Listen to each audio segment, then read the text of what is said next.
அதானி என்கிற நரேந்திர மோடி என்று புரிந்து கொள்ள வேண்டும். இதுதான் யதார்த்தமான உண்மை.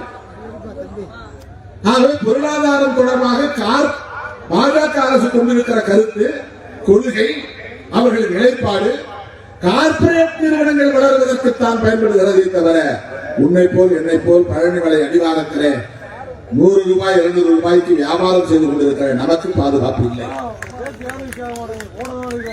இன்றைக்கு காய்கறி வியாபாரம் செய்வது, கீரை வியாபாரம் செய்வது, அரிசி பருப்பு வியாபாரம் செய்வது, கடுகு மிளகு போன்ற வியாபாரம் செய்வது போன்ற சிறு சிறு தொழிலில் கூட, பெட்டி கடை போன்ற தொழிலில் கூட இன்றைக்கு பெரிய பெரிய ரிலையன்ஸ், அம்பானி போன்ற கார்ப்பரேட் முதலாளிகள் முதலீடு செய்கிறார்கள்.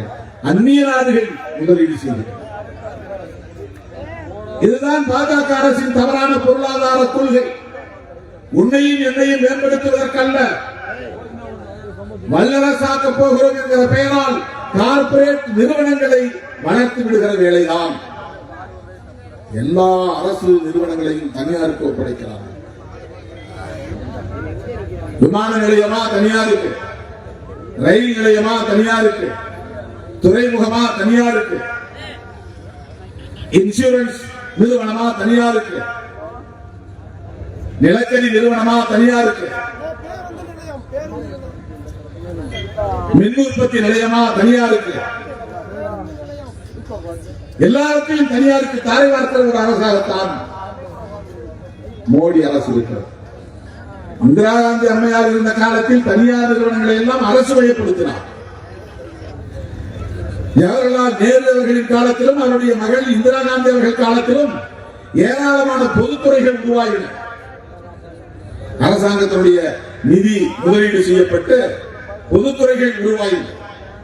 பொதுத்துறைகளில் இடஒதுக்கீடு உண்டு, பொதுத்துறைகளில் வேலைவாய்ப்பு உண்டு. என்எல்சி நிறுவனம் என்பது பொதுத்துறை. நெய்வேலியில் இருக்கிறது நிலக்கரி, பழுப்பு நிலக்கரி நிறுவனம், அது ஒரு பொதுத்துறை. அது ஜவஹர்லால் நேரு அவர்களால் காமராஜர் காலத்தில் நிறுவப்பட்டது.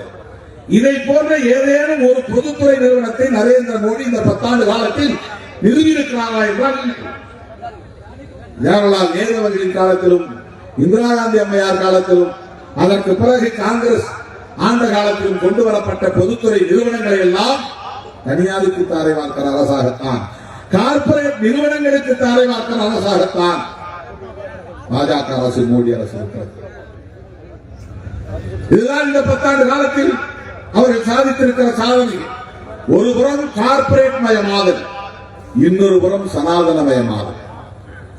சனாதனமயமாதல்னா என்ன? தமிழ்லாம் இருக்கக்கூடாது, 50 வருஷத்துக்கு பின்னால தமிழ் இருக்கக்கூடாது, எல்லா இந்தியா முழுக்க பூரா ஹிந்தி பேசணும். பிறமொழி மாநில மொழிகள் இருக்கக்கூடாது, பிராந்திய மொழிகள் இருக்கக்கூடாது.